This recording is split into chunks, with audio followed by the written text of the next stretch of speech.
नमस्कार ओडिशा ध्यान दिंतु ओडिशा उपरे पुणी माड़ी आसुछि बड़ विपद।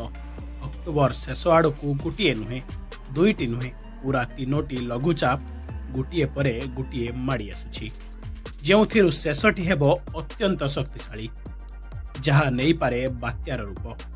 कौन हेबो एहार प्रभाव, केउ सहर रे हेबो भारी वर्षा ओ केउठी हालुका वर्षा, आसंतु जानिबा आजिर पाणीपाग अपडेट विषय रे। किंतु एहा पूर्व आपण माने एही भिडियोटी को केउ जिल्लारू देखुचंती कमेंट माध्यम रे निश्चित जणाइबे। भारतीय पाणीपाग विभाग और अमेरिकीय पाणीपाग संस्था जीएफएस मॉडल अनुसार अक्टोबर शेष आड़कू बंगोपसागर रे साइक्लोन सृष्टि हेबार आशंका रही। पाणीपाग विज्ञानी डॉक्टर शरद साहू कहिसंती एबेर लघुचाप सह पछकु पछ आहुरी दुईटी लघुचाप माड़ी आसुछि। 26 तारिख बेलू द्वितीय और 29 तारिख बेलू तृतीय लघुचाप सृष्टि हेबो, जेउथिरु शेषटी अधिक शक्तिशाली हेबो। दक्षिण पश्चिम मौसुमी वायु फेरी आसीछि और उत्तर पूर्व मौसुमी शक्ति संचय करुछि, जहाँ लघुचाप को बात्यारे परिणत करिवार संभावना रही।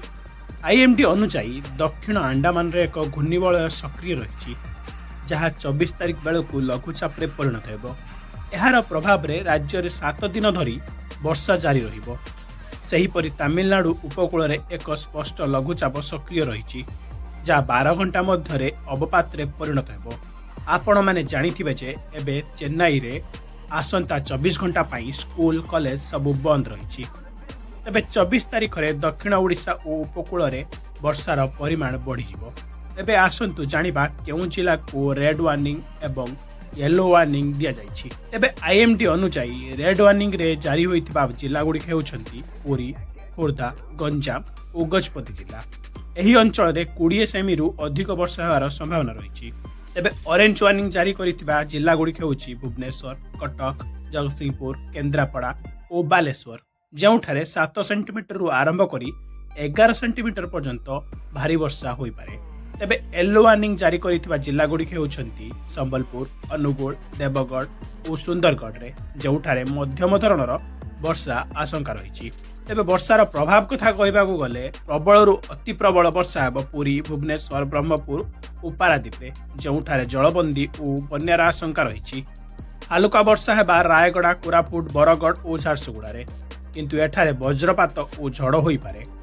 तेबे आईएमडी चेतावनी देइछि जे उपकूल रे वायुर बेग 40 रु 50 किलोमीटर घंटा प्रति रहिबो, जहाँ बात्या समय रे 70 किलोमीटर पर्यंत बढ़ी पारे। मत्स्यजीवी माननकु समुद्र को न जिबा पई परामर्श दिया जाइछि। तेबे राज्य सरकार संभाव्य बात्या पई पूरा प्रस्तुति अछंती। राजस्व मंत्री कहिसंती आसंता कालीठू आंध्र प्रदेश और तमिलनाडु रे वर्षा जबरदस्त आरंभ हेबो और ओडिशा उपकूल रे मध्य एहार प्रभाव रहिबो। एनडीआरएफ और ओड्राफ टीम प्रस्तुत रहिसंती। आश्रयस्थली मजबूत करा जाइछि। राज्यवासी को गुजब रे विश्वास न करी शांत रहिबाकू अपील करा जाइछि। तेबे बंधुगण एही पाणीपाग स्थिति रे सतर्क रुहंतु। आईएमडी रो अपडेट नियमित चेक करंतु और सरकारी निर्देश पालन करंतु एवं आईएमडी अपडेट नियमित चेक करबा सहित आम वीडियो को लाइक करी चैनल को सब्सक्राइब करंतु।